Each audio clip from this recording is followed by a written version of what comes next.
बर्तमान आम आसिक पहुँचीचु अपर Indravati project school रे। हेले मो पछपटे आप देखिपे ये छात्र छात्री एवं अध्यापक अध्यापिका माने ये अच्छा जो कि दीर्घ दिन 42 वर्ष है ये स्कूल गठित होकर आज जाई एमाने सरकारी मान्यता पाई ना। स्कूल अच्छी किंतु क्लासेस नाई, क्लासेस रे टीचर नाई, सबु जिनिस डिजिटल माध्यम रे चली किंतु एठी शिक्षक अभाव लगी आज पाठ पढ़ारे छात्र छात्री मान बाधा प्राप्त होची। तो सीधा सड़क आम आसवा पचारा ये अच्छा हेडमास्टर कौन कहे आज्ञा नक्षत्र न्यूज रे मु स्वागत करुच्ची आपन को।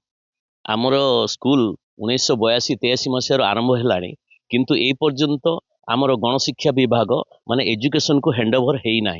आमर ओएसपीसी रे थिला 2022 रे इरिगेशन को हैंड ओवर हो सारा किंतु इरिगेशन एपर्यंत आमर एजुकेशन को हैंड ओवर करना।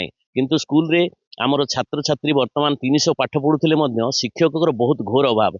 जी शिक्षक शिक्षयित्री रिटायर्ड होकर जाउछंती ता प्रतिबदल रे सेतिकी शिक्षक शिक्षयित्री अपॉइंटमेंट करा जाउ नै। एबे मझिरे आमे वर्तमान स्कूल रे 2 जण मात्र शिक्षक अच्छु। मु निजे एचएम चार्ज रे अछंती। आमर मोर कलिग अछंती श्रीमती अनुपमा कुमारी दास, से वर्तमान नवेम्बर मास रिटायर्ड कर जाउछंती। से रिटायर्ड हो गला परे मु स्कूल रे जणे शिक्षक आउ आमर भोकेशनल रो जणे शिक्षक वर्तमान देइछंती तोफान कुमार स्वाई आउ जणे शशांक शेखर माझी। आमे 3 जण शिक्षक नै स्कूल वर्तमान चलेया पई चलीची। किंतु वर्तमान नवेम्बर 14 तारिख रे आमर छात्र छात्री माने गोटे साधारण शिशु दिवस दिन सेमानंकर निजर अधिकार मागिया पई सेमाने मुखीगुड़े राजरास्ता को ओल्लैथिले। ओल्लैया फल आमर डिस्ट्रिक्ट एजुकेशन ऑफिसर आमर कलाहांडी भवानीपाटना रे से तांको पाखु खबर गला। सी वर्तमान हाई स्कूल 2 जण शिक्षक को डेपुटेशन देले। तापरे आमर बीओ जपाटना बीओ ऑफिस रो बीओ सार मध्य 2 जण शिक्षक शिक्षयित्री देले। सेति मध्यरु 3 जण वर्तमान स्कूल रे जॉइन करछंती। वर्तमान सुधा भी पिला मानकर पाठ पढ़ा किछि हेई पारिनी कारण से माने वर्तमान आज जॉइन करी सक्रओली क्लास करी माने आसी नांती आ ऊपर बेला काहेकि से माने आज जॉइन करिसंती। आ वर्तमान स्कूल रे साइंस लैबोरेटरी अछि किंतु साइंस लैबोरेटरी साइंस टीचर नथिबारु पिला मानकु प्रैक्टिकल मध्य किछि करा जाउनी। मोर क्लास जेति कि मु नवा कथा नउची दीदी मध्य नउछंती किंतु साइंस टीचर घोर असुविधा हेतु स्कूल रे पाठ पढ़ा हेउनी। आम स्कूल रे भल भल मेधावी छात्र अछंती। वर्तमान नीलांबर हरिजन जो पिलाटी की आमर एनएमएस पाइछि ऑल इंडिया बेसिस रे से वर्ष को 12,000 टंका पुरस्कृत आमर स्कॉलरशिप पाइले मध्य से निजको निजे सब बेले आसी कंप्लेन करूछंती पिला माने जे आमर सार केमिति पाठ पढ़ा हबो आ मात्र 2 मास रहिला मैट्रिक परीक्षा पिला माने केमिति पाठ पढ़िबे पिला मानकर भविष्य बहुत अंधकार बेली मु भाबुची।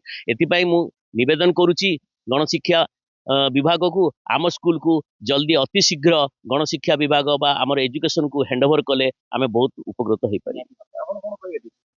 हाँ मु तो कौन कहबी जे जेतिकी पिला अछंती से अनुसार आमे बहुत अधिक शिक्षक विद्यालय आवश्यक किंतु शिक्षकर घोर अभाव।